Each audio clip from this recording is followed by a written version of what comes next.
रोजगार। आइ बगल सावन महीना हे गौरा भंगिया पिलाए दे। आइ बगल सावन महीना हे गौरा भंगिया पिलाए दे। भंगिया पिलाए दे गौरा भंगिया पिलाए दे। भंगिया पिलाए दे गौरा भंगिया पिलाए दे। साथ एगो चिलम दिलाए दे गौरा भंगिया पिलाए दे। आइ बगल सावन महीना हे गौरा भंगिया पिलाए दे।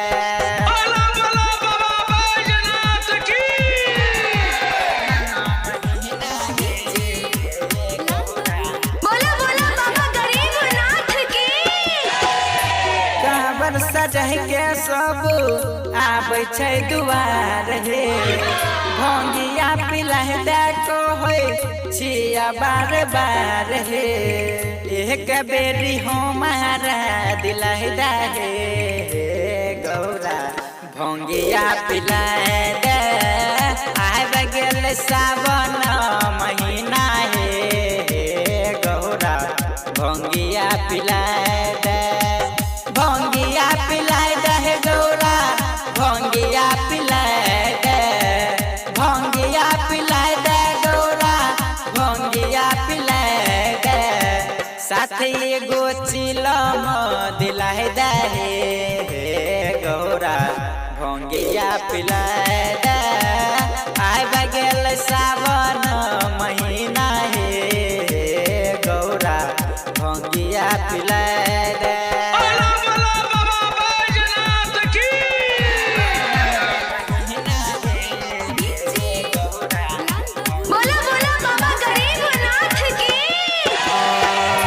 हमर दीवाना छै हे सारा जमाना।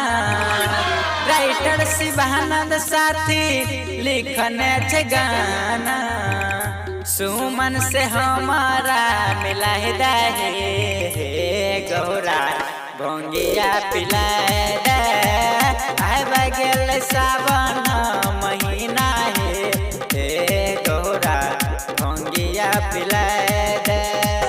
भंगिया पिलाए दे गौरा भंगिया पिलाए दे। भंगिया पिलाए दे गौरा भंगिया पिलाए दे। साथ एगो चिलम दिलाए दे गौरा भंगिया पिलाए दे। आइ बगल सावन महीना हे गौरा भंगिया पिलाए दे।